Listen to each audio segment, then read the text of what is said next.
Vamos começar a nossa aula falando sobre alguns conceitos de língua, linguagem e comunicação. Linguagem é um conjunto organizado de elementos como gestos, expressões faciais, sons e outros que possibilitam a comunicação. É o sistema por meio do qual nós, seres humanos, comunicamos nossas ideias e sentimentos, seja por meio da fala, da escrita ou por meio de outros signos convencionais.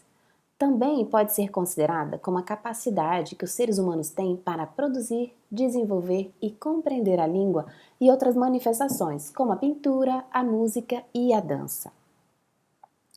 Já a língua pode ser definida como um conjunto de palavras e expressões que usamos para nos comunicar.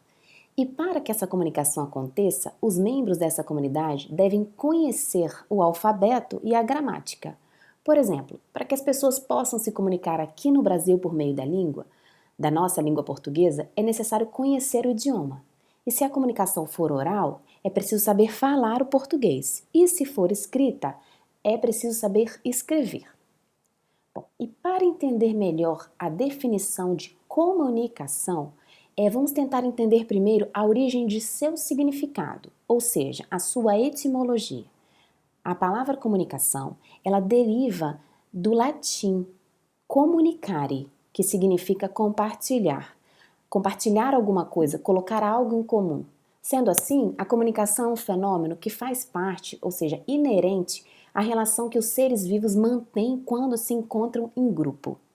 E a comunicação humana, ela sempre existiu e acompanhou essa evolução biológica do homem. Aqui, por exemplo, nós temos uma imagem de arte rupestre, que foi o primeiro tipo de comunicação que o homem registrou, o homem pré-histórico. Então, acredita-se que essa arte rupestre, ela representava a primeira forma de expressão e comunicação dos homens pré-históricos. Era uma forma que eles utilizavam para registrar a sua percepção e compreensão do mundo. Em geral, eles retratavam cenas de caça e representação de figuras humanas. Portanto, é importante a gente destacar que comunicação é uma forma de convivência e tem por objetivo o entendimento entre os homens. Para que esse entendimento aconteça, é necessário que as pessoas que estejam envolvidas nesse processo de comunicação, elas precisam compreender o que se comunica. Ou seja, os símbolos usados entre elas devem ter o mesmo significado para ambas. E se não for assim, pode não haver comunicação, ou seja, essa comunicação ela não acontece. Os tipos de comunicação que nós vamos destacar nessa aula, ela pode ser oral e escrita quando se trata da comunicação verbal. E é importante mencionar que não devemos confundir língua com escrita, porque se tratam de dois meios de comunicação diferentes. A escrita ela representa o estágio mais avançado de uma língua. A língua falada, ela é mais espontânea, abrange a comunicação linguística em sua totalidade. Além disso, é acompanhada pelo tom de voz, por gestos e algumas vezes também fazemos mímicas enquanto falamos, não é assim? Já a língua escrita, ela não é apenas uma representação da língua falada, mas sim um sistema mais rigoroso, com mais regras. Isso porque não conta com todos esses elementos linguísticos que eu acabei de mencionar e nem com o tom de voz do falante. Enquanto que a língua falada ela é espontânea e natural, a língua escrita ela precisa seguir algumas regras. Vamos observar aqui esse quadro com algumas características de cada tipo de manifestação. Primeiro, a oralidade e aqui ao lado o quadro das características da comunicação escrita. Como pode-se observar aqui nesse quadro, a língua escrita ela precisa seguir algumas regras. E embora sejam expressões de uma mesma língua, cada uma tem suas características particulares. Por exemplo, a língua falada ela é mais natural.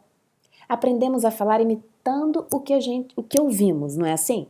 Já a língua escrita, ela só é aprendida depois que dominamos a língua falada. E ela não é uma simples transcrição do que falamos, não.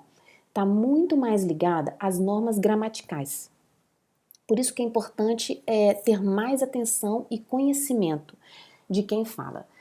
Como observando aqui esse quadro, nós temos as principais características da oralidade, que seria, em primeiro lugar, a interação face a face, a continuação, ampla possibilidade de reformulação, enquanto eu estou falando eu posso corrigir ou reformular a minha frase, o planejamento simultâneo ou quase simultânea à execução, eu vou pensando e falando quase ao mesmo tempo, é uma ação quase que simultânea.